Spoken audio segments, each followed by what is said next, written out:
ఉగాది నుండైనా కోటీశ్వర్లవ్వాలనే కలను నెరవేర్చుకోండి. వెంటనే జేకేఆర్ గురువు గారికి కాల్ చేసి అపాయింట్మెంట్ తీసుకోండి. నమస్తే రమ్మగారు. నమస్తే జయ. రమ్మగారు, వెండి, బంగారం, ఇత్తడి వస్తువుల్ని క్లీన్ చేసుకోవటం ఒక్కొక్కరం ఒక్కొక్క పద్ధతిని ఫాలో అవుతూ ఉంటాం. పాతకాలం పద్ధతులు కొన్ని ఉంటాయి. ఇంట్లో మీరు ఏం చేసేవారు? ముందు ఇత్తడి గురించి మాట్లాడుకుందామండి. ఎందుకంటే దేవుడి దగ్గర పెట్టేటప్పుడు ఇత్తడి సామాన్లు, కుందులు అవి ఉంటాయి కదా, వాటిని ఎలా చేసేవారండి? ఇప్పుడు కూడా చేస్తాను జయ. నేను అదే పాతకాలం కాదు, ఇప్పుడు కూడా అంటారా? ఇప్పుడు కూడా నా కుందులు ఇత్తడివే. నేను వెండి కుందులు రోజు వారడి వాడను. ఒక 6 ఇత్తడి కుందులు ఉన్నాయి ఈ సైజువి. 6 పెడతారా? 6 పెట్టను. జత జత తోముతూ ఉంటా, వెళ్తూ ఉంటాయి. అలా 5 వెనకుంటే ఒకటి వెళ్తుంది. అది తోమాక మళ్ళీ అలా లైన్గా వస్తూ ఉంటాయి కుందులు. ఇత్తడి కుంది కింద రాగి ప్లేటు. రోజువారీ వెండి కుందులో దీపం పెట్టేది అసలు లేనే లేదు. అసలు పెట్టుకుంటారా రమ్మగారు? రోజువారీ వెండి దీపంలో పెడతారా? పెట్టుకుంటారు. అట్లా ఉంది అవకాశం? నేను ముందు ఈ వెండే పెట్టుకునేవాళ్ళం. ఇత్తడి కుందులు వచ్చాక నాకు ఇవి హాయిగా ఉన్నాయి. క్లీనింగ్ అది సుఖంగా ఉంటుంది. వెండికి చిన్న చిన్న ఇవి ఉంటాయి కదా, డిజైన్లు అవన్నీ చిరాకు వాటిని తోమటం. అందుకని నాకు హాయిగా ఉంది. ఇత్తడి దాంట్లో పెట్టిన చక్కగా బంగారంలాగా మెరుస్తూ ఉంటుంది. నేను చింతపండు, ఉప్పు వేసి తోముతాను జయ. రాగి ఇత్తడి పాత్రలు నా దేవుడి పాత్రలు అయితే చింతపండు. పాత చింతకాయ పచ్చడి ఒకటి ఉంది నా దగ్గర. ఇప్పుడు పాత చింతకాయ దీనికి బాగా పాత పడిపోయింది. 3-4 ఏళ్ళది ఇంత ఉండిపోయింది డబ్బాలో. ఉప్పు ఉరిసిపోయింది, ఉప్పు కనిపిస్తోంది. అది తినడానికి మనకేం బీపీలు వచ్చిన తర్వాత ఇంత పెద్దవాళ్ళం అయ్యాక ఏం తింటాం? పిల్లలు ఏమి చింతకాయ పచ్చళ్ళు తినరు, మేమే తినాలి. ఎందుకు వచ్చిందని ఆ చింతకాయ పచ్చడిని జాగ్రత్తగా పక్కన పెట్టుకుని ఇంత చింతకాయ పచ్చడి, ఒక చిటికెడు సబీనా వేసి, సబీనాతో ఏమో ఆయిల్ జిడ్డు పోతుంది. అవునవును, సబీనానే, వేరేదేం నేను వాటల. ఈ చింతపండు దాంతో తోమేస్తాను. మా సత్యవతి కూడా నా ఇద్దరు గిన్నెలు, అన్నం వండుకునే గిన్నెలు ఉన్నాయి కదా, అది ఇంత గిన్నె ఒకటి, ఇంత గిన్నె ఒకటి, పెద్దవి పులుసు గిన్నెలు 2. వీటిని 100% చింతపండే. నిమ్మకాయ ఏదైనా పిండేసామనుకో, కొంచెం ఉప్పు వేసుకుని రాళ్ళ ఉప్పు కొంచెం రాళ్ళ ఉప్పు దంచి పెట్టుకుంటాను నేను. అది ఇంత ఉప్పు వేసి ఆ నిమ్మడిప్పి ఇచ్చేస్తే దాన్ని నిమ్మడిప్ప అది తోమేస్తుంది. నిమ్మకాయ పులుపు, ఉప్పు తగిలితే ఆటోమేటిక్గా ఇత్తడి పాత్రలు దేవుడివి. మాకు మామూలుగా సింహాసనం ఉంది, దేవతార్చనలు, సింహాసనము. తర్వాత ఏమో ఇత్తడి ప్రతిమలు తక్కువ ఉన్నాయి. ఇత్తడి ప్రతిమలు ఒక అన్నపూర్ణ అలాగే ఉన్నాయన్నమాట. అన్నపూర్ణాదేవి ఇత్తడి అన్నపూర్ణాదేవి ఉంది. అంత మటుకు మాత్రం నేను చింతపండు, నిమ్మకాయ ఎక్కువగా ఇవే వాడతాను. పాత చింతకాయ పచ్చడి కూడా వాడేస్తాను. టమాటా తొక్కులు వాటితో, అంటే యూజ్డ్ వాటితోటి చేయటం అది ఉండదు. వీటిని నేను సింగిల్ నానబెడతారండి. ఎందుకు పులుసులోకి, సాంబార్లోకి చింతపండు తెస్తామా, ఆ చింతపండు పక్కకు పెడతా. ఆ ఉన్న పులుపు వీటికి సరిపోతుంది.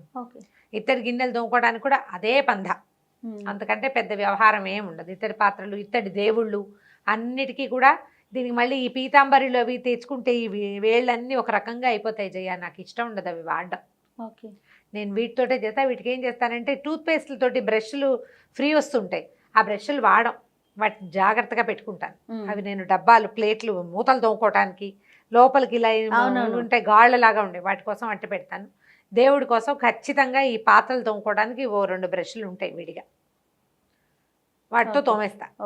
ఇది ఈ మెథడ్ దీనికి. ఇత్తడికి రాగి కూడా, రాగి పాత్రలు కూడా చింతపండు, ఇప్పుడు మంచినీళ్ళది మగ్గు రోజు జగ్గులో నీళ్ళు పోసుకుంటాం కదా, దానికి కూడా ఇంతే. నిమ్మడిప్ప, కొంచెం ఉప్పు రాయటం, దాంతో తోమేయటం. మావాడిది సూత్రనేతి చేసే, జలనేతి చేసే పాత్ర ఒకటి ఉంటుంది, ముక్కులోకి నీళ్ళు పోసుకునేది. అంటే ఈ యోగా వాళ్ళు చేస్తారు కదా, రాగిదే. ఎవరు? కార్తీకేనండి, పెద్ద.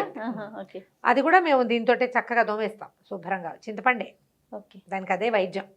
ఊళ్ళో కూడా చిన్నప్పుడు అలాగే చేసేవాళ్ళు. పులుసు తీసాక చింతపండు పక్క పెడితే అది పెట్టి తోమేవాళ్ళు. బూడిద వేసుకుని తోమేవాళ్ళు. ఇప్పుడు బూడిదలు మనకి సింకుల్లో అక్కడ, నేను ఆవు పిడక వెలిగిస్తా, బూడిద ఉంటుంది కానీ అది మన డ్రైనేజీల్లో పట్టేస్తుంది, వద్దంటారు. నేను దాన్ని వాడాల, పక్క పెట్టేస్తాను ఒకటి. తర్వాత ఏమో ఇత్తడి సామాన్లు, మన వెండి సామాన్లు. ఈ వెండి వాటికి ఏం చేస్తానంటే, మన లిక్విడ్ సోప్స్ ఏమైనా ఉంటాయి కదా, లేకపోతే సర్ఫ్ లాంటివి, ఒక గిన్నెలో సర్ఫ్ వేసి స్టవ్ మీద పెట్టడం, వేడి నీళ్ళు మరగబెట్టి సర్ఫ్ వేయటం.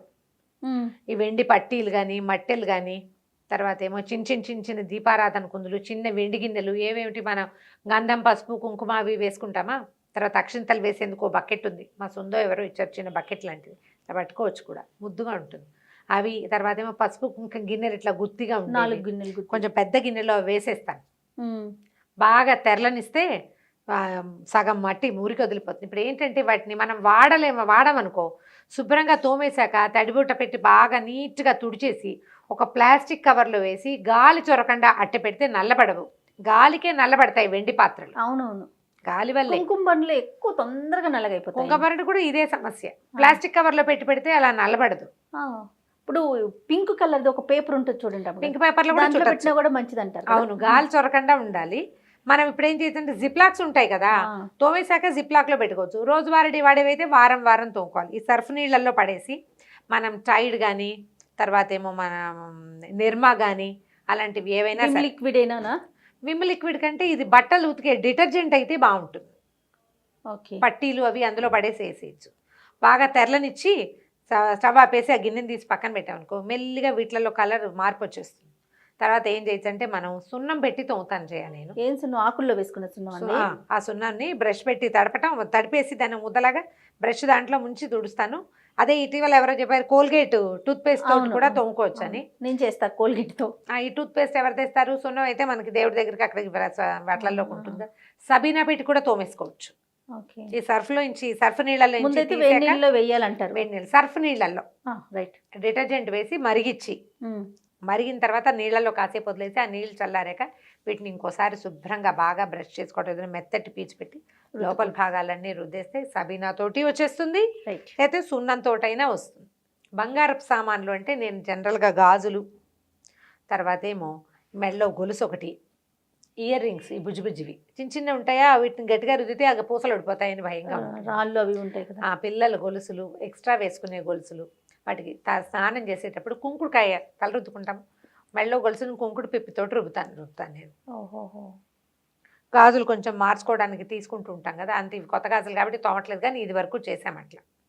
దానికి ఏం చేయాలంటే ఈ మన కుంకుడుకాయ చాలా బాగా యూజ్ అవుతుంది, చక్కగా ఉంటాయి. ఏవైనా దాంట్లో బ్యాక్టీరియా ఉంటే అది కూడా పోతుంది. స్టోన్స్ అవి ఉన్నా ఓకేనా? ఉన్నా అంటే మరి ఇప్పుడు డైమండ్స్ వాటిని కడగకూడదు, తోమకూడదు చేయ.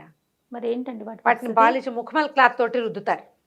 మనం రుద్దుకోవచ్చు అంటే? మనం రుద్దుకోవచ్చు, ముఖమల్లు ఉంటే మన దగ్గర దాన్ని పెట్టి రుద్దితే డైమండ్ కి చుట్టూతా ఉన్న దుమ్మంతా పోతుంది. వాటిని ఎప్పుడు రాళ్ళు ఉన్న వాటిని, ముత్యాల వాటిని, పగడాల వాటిని మనం ఇళ్లలో క్లీన్ చేయకూడదు, ఓకే, పాడైపోతాయి. బంగారం వాటికైతేనే చెయ్యొచ్చు. ఇప్పుడు నల్లపూసల గొలుసులు ఇలాంటివి కూడా ఇవి చేసుకోవచ్చు, ఇవి చేసుకోవచ్చు, ఇవి చేయొచ్చు. దీంట్లో ఇంకో మెథడ్ చెప్తాను నేను చేస్తున్నది, ఊరికే సరదాగా చేస్తే అది బాగా కుదిరింది. ఈ బట్టలు ఉతుకోవడానికి ఒక లిక్విడ్ వస్తుంది, అవి ఏంటంటే మన మామూలు కాదు, easy woollen clothes, strain remover కాదు, పాడైపోతుంది, స్టెయిన్ రిమూవర్ పెట్టుకోండి. ఉలెన్ బట్టలు ఉతుక్కోవడానికి లైట్ వస్తుంది, ఆమ్వే లైట్ ఒకటి అలా గుర్తుంది నాకు. ఆమ్వేలో SA8 లైట్ లిక్విడ్, నేను ఏదో ఇంత డబ్బా కొని మా అక్కకి సగం ఇచ్చి నేను అట్ట పెట్టిన, అప్పుడప్పుడు పట్టు చీరలు ఉతకడానికి. దాంతో తోమితే ఎంత బాగా వస్తాయో బంగారు పసులు, ధగలాడుతూ ఉంటాయి. ఇంటికి వెళ్ళాక నాకు ఒక వాట్సాప్ లో మీరు ఫోటో పెట్టండి. మెరిసేదాన్ని ఆ వస్తువునే. ఇప్పుడు కాదు, డబ్బా లేదు నాది, డబ్బా వాళ్ళకి ఇచ్చి ఎలా కొనుక్కుంటాం మనం? ఏముంది, SA8 కనిపిస్తుంది కదా, ఇది కాకపోతే మీకు ఈజీ మెథడ్ ఇంకోటి చెప్తా, నేను అది చేస్తున్నా. ఇప్పుడు విప్రోవి అవి మనకి బట్టలు వాషింగ్ లిక్విడ్స్ రావట్లేదు కదా, అవి లైట్ లిక్విడ్స్, చిన్న ఫ్రాగ్రెన్స్ ఉంటుంది, అందులో డిటర్జెంట్ ఎక్కువ ఉండదు. అవునవును.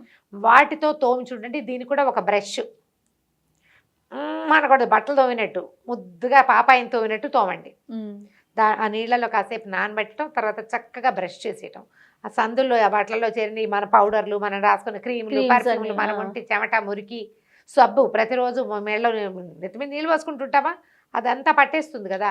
గాజులు గొలుసులు అన్నీ తీసేసి వంకీకి తగిలించి స్నానాలు చేసే వాళ్ళకి చెప్పట్లేదు, ఒంటి మీద ఉంచుకునే వాళ్ళకి ఈ పని. అయితే ఈ సబ్బు పెట్టి తోముకోలేం కదా, చక్కగా ఒక కుంకుడుకాయ నానబెట్టి, ఒక్క కుంకుడుకాయ దెబ్బ కొట్టండి, గింజ వెడలు కొట్టేయండి, దానికి అసలు నీళ్ళలో వేసి పెడితే చక్క మెత్తగా అయిపోతుంది.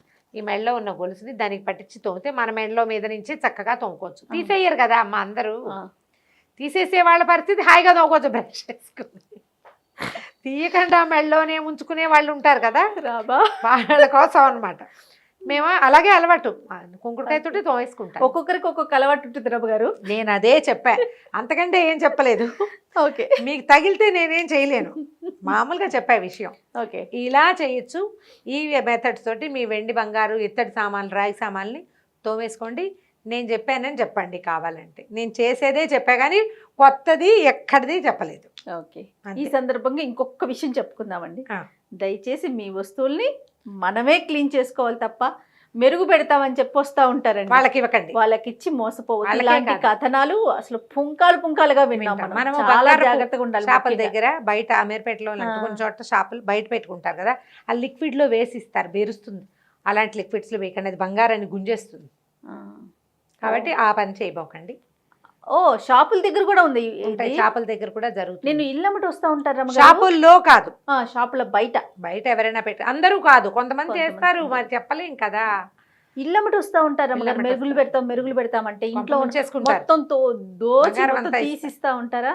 చాలా ఇబ్బందులు పడతారు. మనమే మెరుగు పెట్టుకోవచ్చు. చక్కగా తోమండి శ్రద్ధగా, అంతే. మురికి పెట్టించకుండా చక్కగా ఇవి తుడిచేసుకుని వీటిని బాగా తడి లేకుండా తుడిచి, పౌచెస్ దొరుకుతాయి కదా, మనం ఏంటి బంగారు షాపుల్లో ఇస్తారా మనకి, వస్తువున పౌచ్లో వేసి పెట్టుకోండి, అప్పుడు మాసిపోకుండా ఉంటాయి. అంతే మెథడ్. వెండిదేమో నేనైతే ప్లాస్టిక్ జిప్లాక్ లో వేసి పెట్టేస్తున్నా జయ, మళ్ళీ తోమేదాకా. కుంకుమ పని లేదు రమ్మగారు, బాగా నల్లగా అయిపోతా ఉన్నాయండి. ఎప్పటికప్పుడు తోమేసుకోవాలి. కుంకుమారిని కూడా జిప్లాక్ లో బయట పెట్టి, పెడతాం కదా. నేను అదే చెప్తున్నాగా, జిప్లాక్ లో పెట్టి పెట్టు. ఎవరైనా వచ్చినప్పుడు జిప్లాక్ తీసి దాంట్లో ఇచ్చి పెట్టుకోవడం, మళ్ళీ జిప్లాక్ శ్రద్ధగా చేస్తే బాగుంటుంది. ఓకే, శ్రద్ధ లోపించింది. వెంటనే తోమక్కర్లా, మన గాలికి నల్లబడతాం. అవును. చేస్తాం, వెండి కూడా కొంచెం ఏదో కల్తీ ఉంటుంది, అవునవును. తొందరగా పాడైపోతాయి. అంతే. తర్వాత ఇంకొక విషయం రమ్మగారు, వెండి గిన్నెలో ఒక్కొక్కసారి అన్నం కలిపి పెట్టుతున్నా కూడా చేదుగా ఎందుకు అనిపిస్తుంది రమ్మగారు? ఒకలాంటి పొగరు అనిపిస్తా ఉంది. పెరిగేస్తే కదా, వెండిలో ఏదో లోపం. అంతేనా? కల్తీ. ఓకే. కంచం పెరుగన్న చేదెక్కిపోతుంది. మా దగ్గర కూడా కంచాల్లో, ఒక కంచాల్లో అలా అలా అనిపిస్తుంది. ఓకే. మిగిలిన కంచాల్లో లేదు, అనిపించదు, ఒక దాంట్లో అట్లా ఒక కంచాల్లో లేదు. మేము రెగ్యులర్ వెండి కంచాల్లో తినే అలవాటు ఉంది కదా, ఏం ప్రాబ్లం ఉండదు. మేము పర్వాలేదు, తినొచ్చు, శుభ్రంగా తోమేసుకుంటాం. అది కొంచెం కల్తీ అని తెలుసుకోండి, వీలైతే మార్చుకోండి, మరి ఏం చేస్తాం. అంతే. లేకపోతే ఎప్పుడైనా అకేషనల్గా మాత్రమే వాడుకోండి, రోజు తినకుండా. మార్చలేమనిపిస్తే. ఓకే రమ్మగారు, నమస్తే.